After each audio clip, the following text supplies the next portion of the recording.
Hello everybody, we are here with your Ganesha support guide.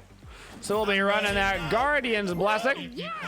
We are paired with a Heim, it seems, and we are against a Freya Bacchus.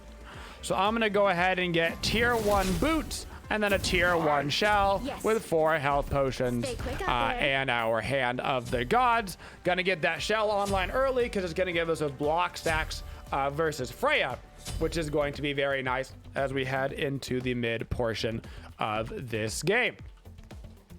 Ganesha's passive, what we're going to start off with, is my personal least favorite passive in the entire game. It's the reason why I don't actually like playing Ganesh. Doesn't mean that he's bad. He's actually a good support. I just despise his passive for my playstyle. Ganesha, anytime he deals a killing blow, the nearest friendly god receives credit. In addition, his assist range is increased by 20 seconds, and the time before he loses his assist credit is increased by 5. This means that if you get last hits on the wave, if you get a last hit on a god, and if you have anybody in the, basically quarter of the map, duration, they will actually get the credit for it. So if I use my 1 and it kills Freya, Heim would actually get the credit for that. He would get the first blood, all that good stuff.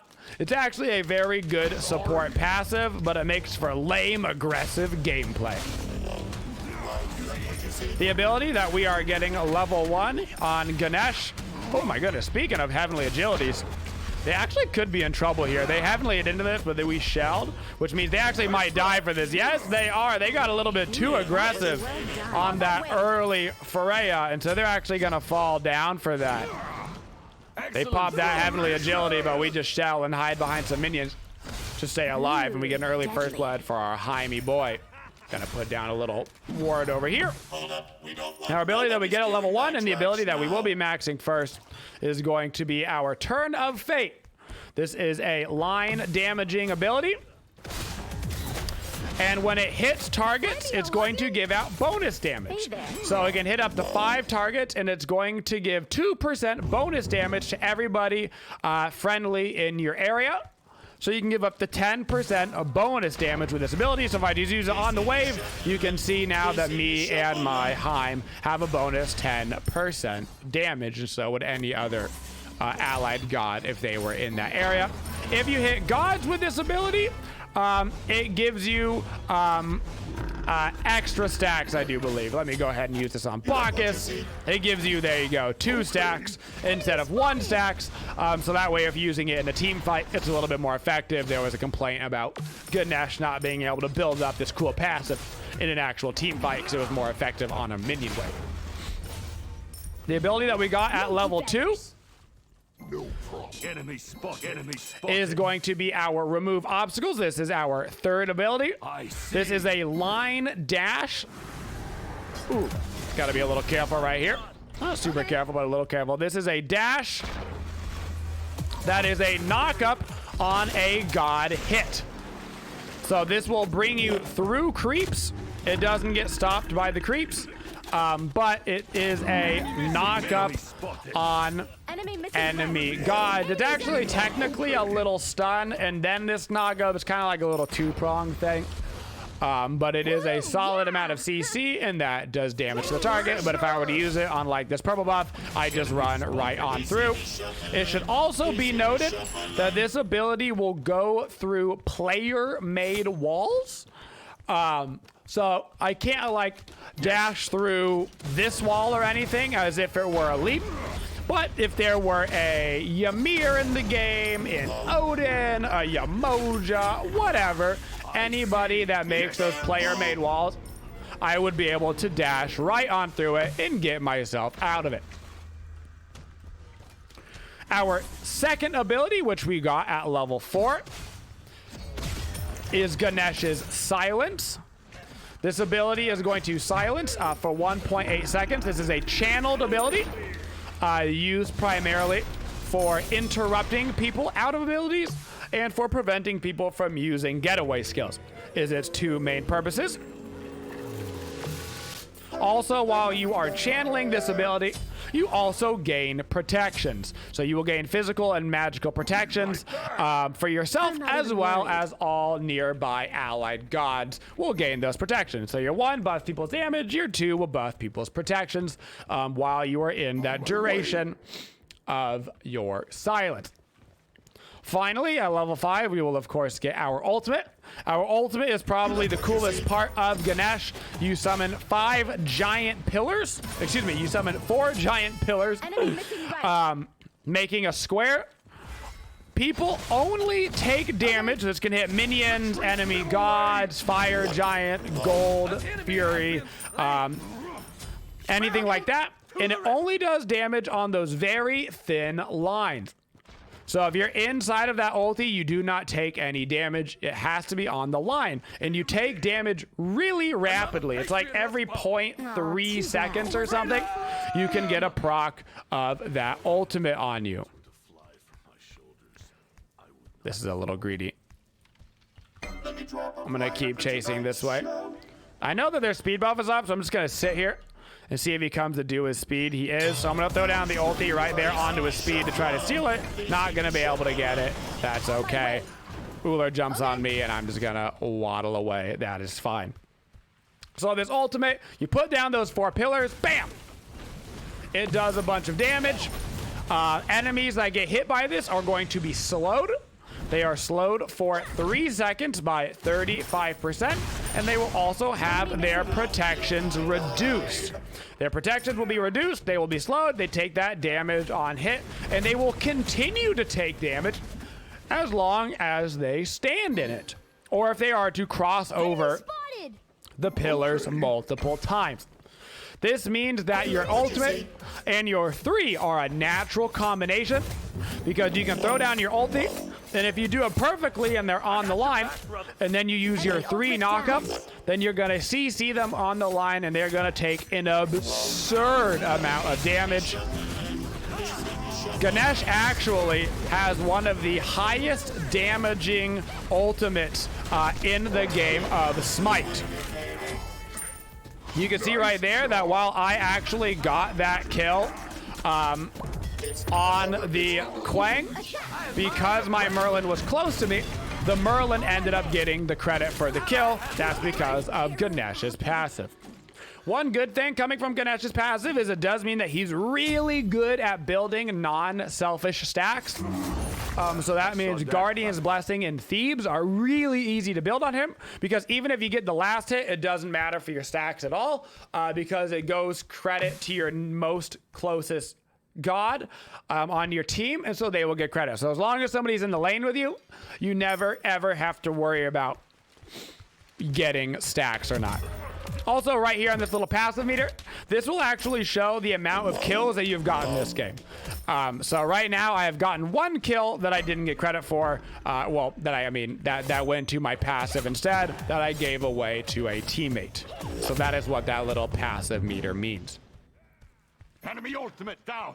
So for Ganesha, I'm gonna be honest, its primary ability is objective damage in zoning. The on the line damage is really cool, but it's not its primary purpose. Its primary purpose is to throw it out in the middle of a team fight and either get some people zoned out behind it or get some people stuck inside of it so they don't want to run away because they know they're going to take damage if they have to run through it. You just want to kind of cause chaos with this ultimate. It's less about that 1v1 cool grab on the line with CC and more about team fight disruption. The one area it's really, really good at for consistent damage is on objectives like the Gold Fury and the Fire Giant. Because you can control exactly where they're moving, it means that you can get all of that damage out on the objective and very easily do over 1,000 damage with Ganesha on an objective, which can really help your team burn through it before anybody else gets there. So you can see that I'm constantly interrupting Bacchus's burp. Bacchus is trying to stun my Merlin. I throw out my silence. It interrupts his channel duration on burp, so I know that my Merlin isn't going to get stunned. Not going to be close enough this time to reach, but I can throw down the ulti to slow down the Woojer as well as grab this Bacchus and silence him so he can't use his jump to get out of that. I don't know if we're going to be able to get the kills off of this. Looks like we're getting a little bit greedy. Baka actually might be able to grab. I'm going to throw down my shell. Quang is going to try to execute this guy, so I am trying to preemptively give him that shell. I'm throwing down the silence, so he still can't use the execute, and that'll be just enough time for us to get the damage out in order to kill the Quang before I execute. So what I did right there is I preemptively shelled on my Merlin, because shell doesn't mean anything against Quang. If you're already in execute range, you get executed through shields. So I gave him the shell early to make sure that he could take a little bit more damage before he got put in the execute threshold. Then I knocked him up to peel him off. Then I silenced him again, so he still couldn't use his execute until after the silence was over. And now I'm gonna rank up my shell. Our level order on Ganesh is going to be 4, 1, 2, 3. Get your ultimate whenever you can. It does a disgusting amount of damage, and the protection shred is really good. Get your 1 up to max, because the damage that it provides is actually really nice. It's pretty easy to hit 1, 2, 3 gods with this ability and provide some nice damage in your team fight. Then you get your silence to max, because this is going to increase the protections you're giving to yourself and your teammates, as well as reduce the cooldown. So it's up more often. Finally, getting your dash. It doesn't reduce the cooldown. All it does is increase the damage. And that is the least important ability. Only 1 point in it will give you everything that you really need from that ability. You can see that I can throw down my 1 right there. I cleared the minions instantly, but I still got all my Thebe stacks because Merlin was chilling right there. And so I got all the stacks because I actually gave him those stacks. So if he was building an item right now, like say a Book of Thoth, he would have actually gotten Book of Thoth stacks for that, and I get my Thebe stacks. It's kind of nice. I'm throwing down a little ulti in mid. I know Bacchus does not have his jump up, so we should be able to just kind of trap him in this box and grab the kill. I'm going to use my dash just to get away, keep myself safe, while hovering over my silence in the back line if I need to help my boys out. Throwing down some damage on the Robin. I'm going to silence him. He wants to go for the Merlin. Trying to help out as much as I can, but we got to be really careful here. Now I'm going to grab this Robin with my 3. His 2 is going to come back up. I was saving my 1 just in case. You can see I got another kill right there. My auto attack, I do believe, actually got that kill, but it goes to my Pele since she was standing next to me, and after all said and done, I've now got 39 Thebe stacks. So even though I can't silence the Gold Fury, I can give myself bonus protections just while I'm sitting there tanking the Gold Fury, so I can take it a little bit extra long. Nicely done. Awesome! Things are going so well. As far as the hardest thing to do on Ganesh, the hardest thing you're ever going to try to do is consistently hitting your 3 on your pillars. Well done. Your pillars combining with your 3 is really hard to use because of the animation time. The animation time on that makes it very, very difficult. So you have to get very used to throwing down the ulti. And if you place them directly on the ult, like say somebody is standing, or my Merlin was, if I throw this down directly on Merlin, he's actually going to run away by the time the ability goes off. So you want to slightly put it off of them. So like if I think he's going to be running forward, I put it slightly in the direction he's going to be going, because then that gives me enough time to cast it and then pop my 3 next in order to get him by the time he has moved onto the line. You have to predict where they're going to go if you want to land that line ultimate. Like I said, not the most important part of the ulti, but if you're going to go for it, that's how you need to use it.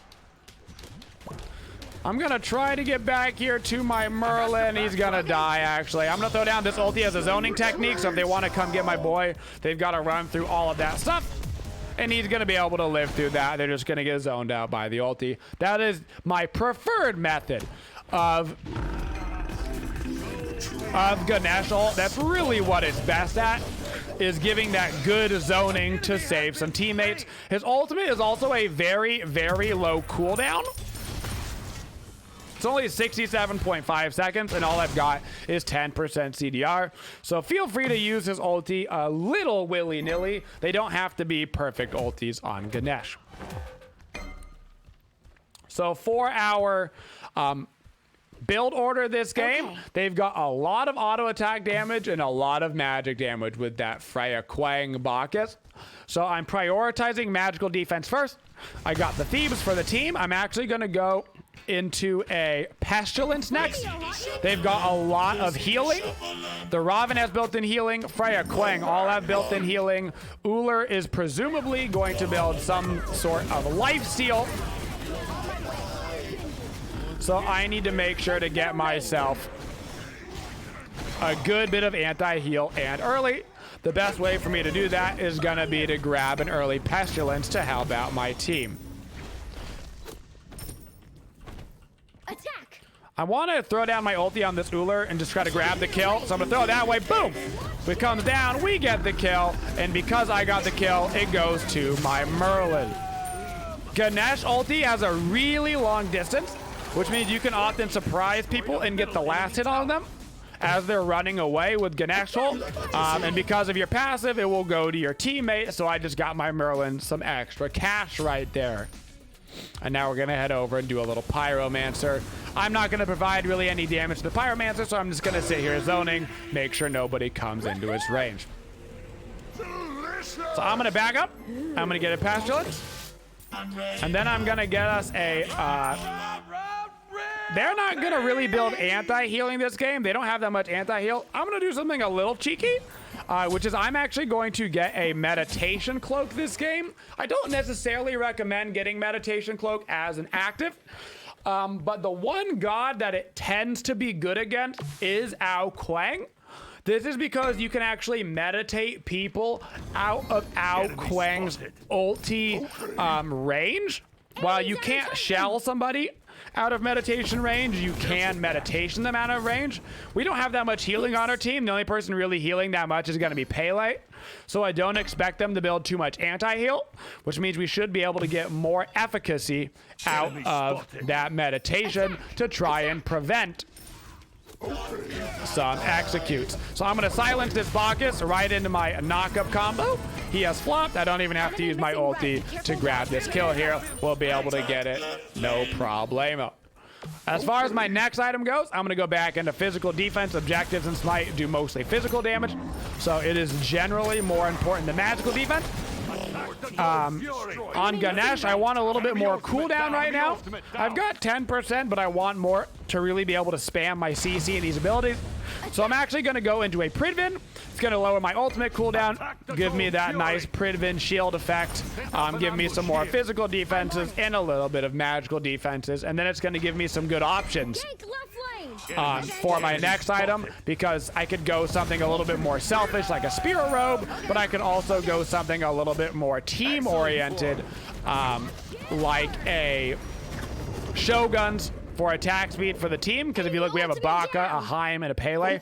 All would benefit from a Shoguns, or I could even get something more physical defense-wise that would help out the team, like a Sovereignty, help give everybody some HP 5 and some physical protections, and stack that aura with my Gauntlet of Thebes. So I'm silencing the Robin right now. We need to be careful. We should probably back out of this. We don't really want to fight. We got the Gold Fury. We use some cooldowns. I'm looking at the Quang on the side. Make sure he doesn't pick up any of my squishies. So Ganesha's main priority in the game is peel. While Ganesh can initiate, he's pretty good at that in like the 3v3 fight with you, your mid laner, and your jungler. His main priority is peel. Oftentimes, your strategy on Ganesh in the team fights is going to be use your ultimate aggressively. Use it as a zone, right? That's how you start your fight. You throw out the ulti to start the fight. Zone out some people. Make them worry about how they're going to get through the box, out of the box, what exactly they're going to do. And then look back at your squishies. In this case, for me, it's going to be Merlin and Haim. I'm going to be really keeping an eye on them. And then I am going to make sure to use my silence and my 3 as peel for them, as well as keeping an eye on them with my shell and my meditation, particularly against somebody like a Quang. I will mention that an interaction in Smite between silences and stealth is that silences take you out of stealth. So if Ao Kuang stealths and I have a general idea of where he is, I can go ahead and do this, and I can spin around in a rapid circle, and as long as it hits him, even for 0.0001 seconds, it'll actually bring him out of stealth. That's just a little stealth mechanic in Smite. Too bad. For good matchups and bad matchups for Ganesh, Ganesh loves to go against stealth characters. While Ao Kuang is one of the better characters in the game and you really don't want to ever go against him, Ganesh is really, really good against stealth characters. Because of his silence and just being able to generically pull people out, he is so good. I'm gonna throw down my ulti right here on the fire giant, and you can see these damage ticks over and over and over and over again. Gonna throw down my silence, provide some protections for the team. Then I'm gonna try to grab the Uller so he can't do anything crazy and can't steal the objective. So I love Ganesh against characters with stealth. I also really like Ganesh against characters that are super, super reliant on movement abilities. Because you've got the silent knockup combo, you got a lot of CC. I like Ganesh against characters like Fenrir, Surcat, those that have a lot of mobility in their kit, and those that need to use those abilities, so you can prevent them from using a lot of that kit. Ganesh can tend to struggle against gods that don't care about silences.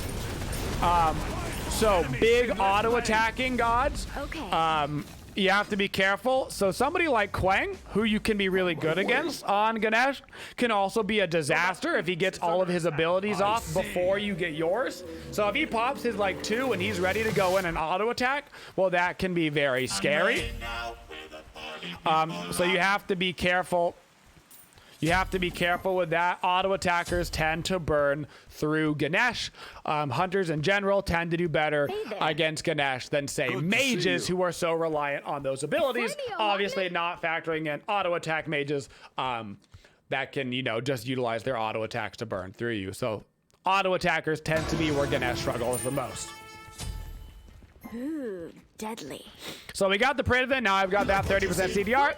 So I'm gonna start working on a sovereignty next, just to give my team a little bit more defenses, get that HP 5 online. And right now I've actually gotten 4 kills this game. So that's not bad at all. And now we should group up as a team and shove this middle lane, get all these tier 2 towers down. Standardly, if I wasn't against a god like Ao Kuang, who I was worried about his executes, as my second active, I would have gone something like a Heavenly Agility or even a Creeping Curse, depending on if they had a Heavenly. If the enemy team doesn't have a Heavenly Agility, Creeping Curse is really, really, really good. I'm going to throw out my ulti behind them to start to zone. I'm going to throw down my Silence on Freya, and that forces her to bead out. That's not bad at all. Oh, my Baga's going a little aggressive here, so I'm going to run up to him, try to make sure he doesn't die. Looking to the backline, meditation, shell, silencing on all of these guys, trying to stop this execute from happening. I'm gonna pick up the Kuang, everything I can to peel for my Merlin in the backline, and now I'm back onto Bacchus. I'm sitting around all these guys, I'm waiting for my dash forward, trying to get the Freya. Not gonna be able to get him because I get whooped out of it, but that's exactly how you wanna play Ganesh in the team fight. Throw down the ulti aggressively and then immediately turn into Peel Central. That was a really good Merlin grab right there. Trying to finish up this Robin. Now I'm running back into the back line to try to help my Merlin as much as I can. Looking for my grab. I'm going to pick up Big Boy Bacchus, followed up with my Silence, and land that combo. So that combo on Ganesh is either 2 into your 3 or 3 into your 2. Ganesh Ultimate also works on the Chaos Titan. Unfortunately, it got just slightly pulled forward out of that range. I'm going to pick up this Kuang here. He's going to instantly go down. I'm still just tanking this Titan, which is fine, and we should be able to put this one away. Your ulti on Ganesh does work on the Titan. You can see there, I hit him just a couple times, and then he got pulled off. So Ganesh is actually the best support in the game at burning through the Titan because of that. Because he can provide so much damage. So, to wrap up with that build, what I would have done that game, is I would have finished up my CDR, I would have sold the Guardian's Blessing, and I would have gotten a Spirit Robe. That Spirit Robe would have provided me once again with good physical and magical protections because they had such good damage physically and magically, so I wanted to make sure I had both those covered. Plus, it would have wrapped up with giving me 40% CDR and some percent mitigations. And then if I would have sold boots later on in that game, that item would have been completely situational. Could have been something like an Oni Hunter's Garb, maybe the Quang and Freya if that game continues to get really out of control, so I need even more magical defense, even more percent pen, or maybe it could have been something a little bit more aggressive. Sometimes on support you like to get a 6-item damage item, something like a Soul Gem or a Soul Reaver that provides a little bit of extra damage without really needing anything else with it to get that extra damage. But that game I probably would have been, I can imagine if that game would have gone longer, it would have been because of their magic damage, so I would have ended up with an Oni Hunter's Garb as that 6th item slot, using the red pot to make up for the 10% cooldown I'd be missing from selling those boots, guys. And that is your Ganesha guide.